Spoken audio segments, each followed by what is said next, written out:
Commencement, Dieu créa les cieux et la terre. La terre était informe et vide, il y avait des ténèbres à la surface de l'abîme, et l'Esprit de Dieu se mouvait au-dessus des eaux.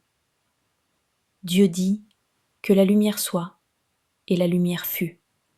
Dieu vit que la lumière était bonne, et Dieu sépara la lumière d'avec les ténèbres. Dieu appela la lumière jour, et il appela les ténèbres nuit. Ainsi, il y eut un soir, et il y eut un matin. Ce fut le premier jour. Dieu dit qu'il y ait une étendue entre les eaux, et qu'elle sépare les eaux d'avec les eaux. Et Dieu fit l'étendue, et il sépara les eaux qui sont au-dessous de l'étendue d'avec les eaux qui sont au-dessus de l'étendue, et cela fut ainsi. Dieu appela l'étendue ciel. Ainsi il y eut un soir, et il y eut un matin, ce fut le second jour. Dieu dit que les eaux qui sont au-dessous du ciel se rassemblent en un seul lieu, et que le sec paraisse. Et cela fut ainsi. Dieu appela le sec terre, et il appela l'amas des eaux mer. Dieu vit que cela était bon. Puis, Dieu dit que la terre produise de la verdure, de l'herbe portant de la semence, des arbres fruitiers donnant du fruit selon leur espèce, et ayant en eux leur semence sur la terre. Et cela fut ainsi. La terre produisit de la verdure, de l'herbe portant de la semence selon son espèce, et des arbres donnant du fruit, et ayant en eux leur semence selon leur espèce. Dieu vit que cela était bon. Ainsi il y eut un soir, et il y eut un matin. Ce fut le troisième jour. Dieu dit qu'il y ait des luminaires dans l'étendue du ciel pour séparer le jour d'avec la nuit, que ce soit des signes pour marquer les époques, les jours et les années, et qu'ils servent de luminaires dans l'étendue du ciel pour éclairer la terre. Et cela fut ainsi. Dieu fit les deux grands luminaires, le plus grand luminaire pour présider au jour, et le plus petit luminaire pour présider à la nuit. Il fit aussi les étoiles. Dieu les plaça dans l'étendue du ciel pour éclairer la terre, pour présider au jour et à la nuit, et pour séparer la lumière d'avec les ténèbres. Dieu vit que cela était bon. Ainsi il y eut un soir et il y eut un matin, ce fut le quatrième jour. Dieu dit que les eaux produisent en abondance des animaux vivants, et que des oiseaux volent sur la terre vers l'étendue du ciel. Dieu créa les grands poissons et tous les animaux vivants qui se meuvent, et que les eaux produisirent en abondance selon leur espèce. Il créa aussi tout oiseau ailé selon son espèce. Dieu vit que cela était bon. Dieu les bénit en disant : « Soyez féconds, multipliez et remplissez les eaux des mers, et que les oiseaux multiplient sur la terre. » Ainsi il y eut un soir et il y eut un matin, ce fut le cinquième jour. Dieu dit que la terre produise des animaux vivants selon leur espèce, du bétail, des reptiles et des animaux terrestres selon leur espèce. Et cela fut ainsi. Dieu fit les animaux de la terre selon leur espèce, le bétail selon son espèce, et tous les reptiles de la terre selon leur espèce. Dieu vit que cela était bon. Puis, Dieu dit : « Faisons l'homme à notre image, selon notre ressemblance, et qu'il domine sur les poissons de la mer, sur les oiseaux du ciel, sur le bétail, sur toute la terre, et sur tous les reptiles qui rampent sur la terre. » Dieu créa l'homme à son image. Il le créa à l'image de Dieu. Il créa l'homme et la femme.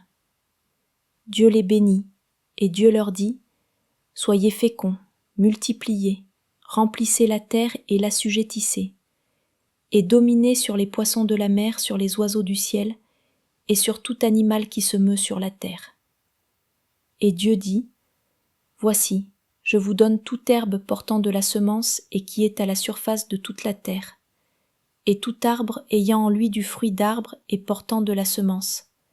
Ce sera votre nourriture.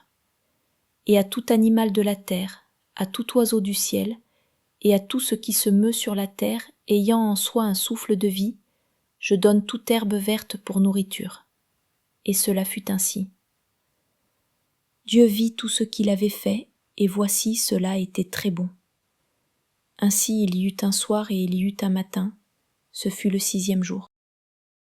Genèse, chapitre 2. Ainsi furent achevés les cieux et la terre, et toute leur armée. Dieu acheva au 7e jour son œuvre qu'il avait faite, et il se reposa au 7e jour de toute son œuvre qu'il avait faite. Dieu bénit le 7e jour, et il le sanctifia, parce qu'en ce jour il se reposa de toute son œuvre qu'il avait créée en la faisant. Voici les origines des cieux et de la terre quand ils furent créés. Lorsque l'Éternel Dieu fit une terre et des cieux, aucun arbuste des champs n'était encore sur la terre, et aucune herbe des champs ne germait encore. Car l'Éternel Dieu n'avait pas fait pleuvoir sur la terre, et il n'y avait point d'homme pour cultiver le sol. Mais une vapeur s'éleva de la terre et arrosa toute la surface du sol. L'Éternel Dieu forma l'homme de la poussière de la terre, il souffla dans ses narines un souffle de vie, et l'homme devint un être vivant. Puis l'Éternel Dieu planta un jardin en Éden, du côté de l'Orient, et il y mit l'homme qu'il avait formé.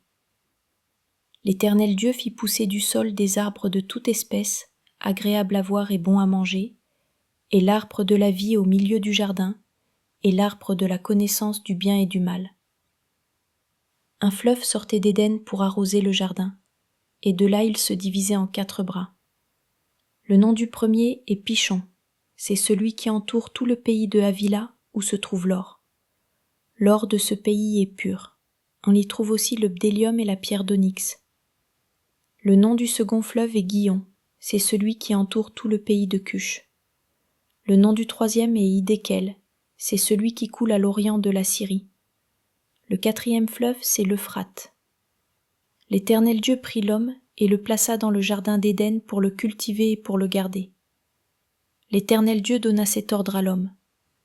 Tu pourras manger de tous les arbres du jardin, mais tu ne mangeras pas de l'arbre de la connaissance du bien et du mal, car le jour où tu en mangeras, tu mourras.